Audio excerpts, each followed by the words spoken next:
नमस्कार दोस्तों, आपका स्वागत है स्टार मिस्कू न्यूज़ में। दोस्तों, बात करने वाला हूं उत्तर प्रदेश अधीनस्थ सेवा चयन आयोग की कुछ भर्तियों के संबंध में।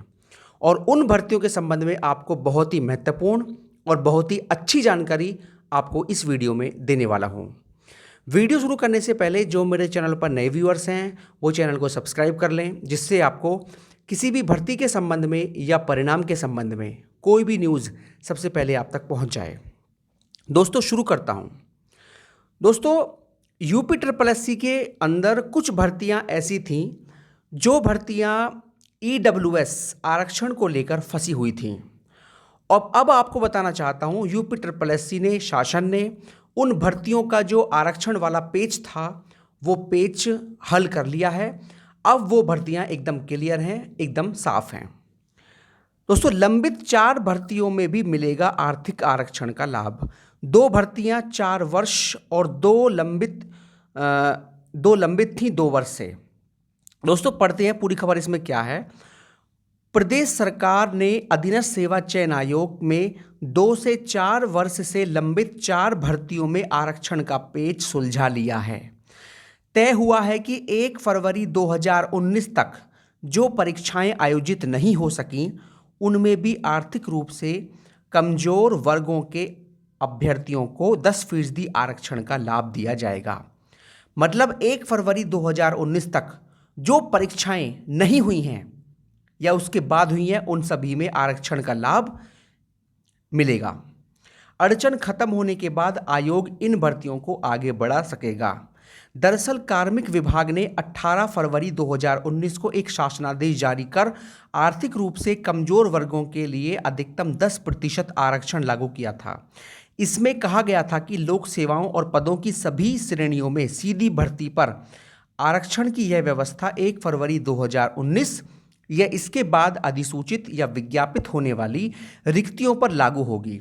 इस शासनादेश को अधिनियम का हिस्सा मानकर अधिनियम की धारा 13 में यह व्यवस्था उन रिक्तियों पर भी प्रभावी कर दी गई जो 1 फरवरी 2019 से पूर्व विज्ञापित कर दिए गए, लेकिन उनकी परीक्षा इस तिथि के बाद आयोजित की गई या की जानी प्रस्तावित है। ठीक है। ऐसे में आयोग यदि 18 फरवरी के शासनादेश पर अमल करता है तो आर्थिक आरक्षण लागू नहीं होता। यदि अधिनियम की धारा 13 के अंतर्गत प्रावधानों को लागू करता तो लंबित भर्तियों में 1 फरवरी 2019 के बाद होने वाली लिखित परीक्षा साक्षात्कार में आर्थिक आरक्षण लागू होता। अब दोस्तों, इसमें क्या है, कौन कौन सी वो भर्तियां हैं जिसमें ईडब्ल्यूएस आरक्षण अब लागू होगा, और इन सभी भर्तियों का जो पेच फंसा हुआ था बहुत लंबे समय से, वो हल कर लिया गया है। पहली भर्ती है सम्मिलित तकनीकी सेवा, परीक्षा 2016, मतलब कंबाइंड टेक्निकल सर्विस। 7 नवंबर 2016 को पद विज्ञापित हुआ था और लिखित परीक्षा इसकी अभी होनी है। सम्मिलित अवर अभियंता एवं वास्तुविद, प्रतियोगात्मक परीक्षा 2016, 27 दिसंबर 2016 का विज्ञापन, लिखित परीक्षा इसमें भी होनी है। मतलब जिनमें अब लिखित परीक्षा होनी है उन सभी में ईडब्ल्यूएस लागू होगा। सम्मिलित अवर अभियंता संगणक एवं फोरमैन सामान्य चयन परीक्षा 2018, 30 अक्टूबर 2018 को इसकी पद की विज्ञापित हुई और लिखित परीक्षा अभी तक नहीं हुई है। जेई 2018 की यह भर्ती है। ठीक है। और अगली भर्ती है राज्य कृषि उत्पादन मंडी परिषद संयुक्त संवर्ग, परीक्षा 18, 28 दिसंबर 2018 के पद विज्ञापित है और लिखित परीक्षा इसकी अभी होनी है।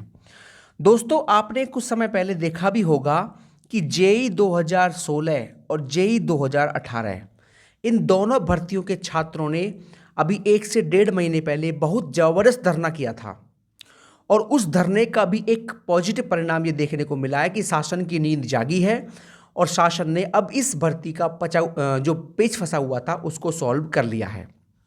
ठीक है। अब मैं आपको बताना चाहता हूं, इन चारों की चारों भर्तियों पर अब कोई संकट नहीं रह गया है।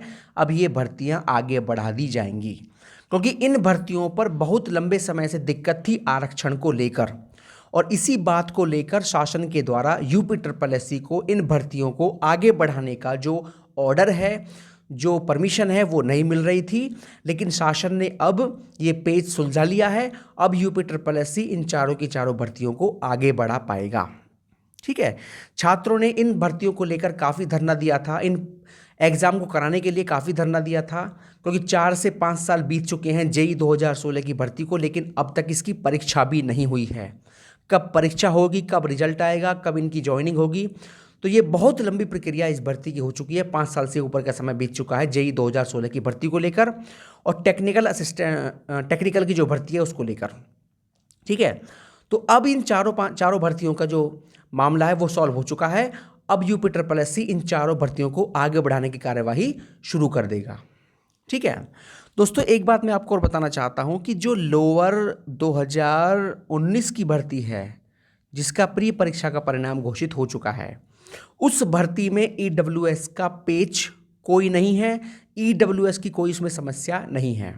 जो मैंने पहले वीडियो बनाया था उसमें आपको पहले बता चुका हूं मैं कि लोअर 2019 वाली भर्ती में आरक्षण का कोई भी मैटर नहीं है। ये भर्ती एकदम क्लियर है, एकदम साफ है।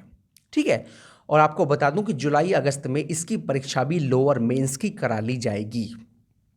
ठीक है, तो इस भर्ती पर आरक्षण का कोई भी मैटर नहीं है। कुछ यूट्यूबर्स द्वारा ये बात आपको बताई गई थी कि इस भर्ती के अंदर आरक्षण का पेच फंसा हुआ है, इसलिए लोअर 2019 की मुख्य परीक्षा नहीं हो रही। दोस्तों ये बात बिल्कुल गलत है, सरासर गलत है। ठीक है, इस भर्ती पर कोई भी आरक्षण का पेच नहीं फंसा हुआ, एकदम ये भर्ती क्लियर है और आपकी परीक्षा जुलाई अगस्त तक इसकी परीक्षा करा ली जाएगी। ठीक है दोस्तों, तो जितने भी बच्चे इन चारों पांचों भर्तियों के हैं वो बिल्कुल अब तैयार रहें। अब उनको कोई रुकावट इन भर्तियों में नहीं आने वाली, सारा जो मैटर है वो सॉल्व हो चुका है और आपकी जो परीक्षा है वो जल्द ही इन परीक्षाओं की तारीख भी घोषित कर दी जाएगी। ठीक है दोस्तों, तो ये बहुत ही अच्छी और खुशखबरी वाली खबर है इन सभी छात्रों के लिए जो छात्र इन पांचों की पांचों भर्तियों जुड़े हुए हैं। ठीक है दोस्तों यही न्यूज़ थी, और किसी भर्ती के बारे में कोई अपडेट जैसे ही मिलता है या किसी परिणाम का कोई अपडेट जैसे ही मिलता है तुरंत आपको सूचित कर दिया जाएगा। दोस्तों यही न्यूज़ थी। अगर आपको मेरी वीडियो पसंद आई हो तो मेरी वीडियो को लाइक कर सकते हैं। अपने काम की ऐसी और वीडियोस पाने के लिए मेरे चैनल को सब्सक्राइब कर सकते हैं और वीडियो को शेयर कर सकते हैं। बहुत बहुत धन्यवाद दोस्तों।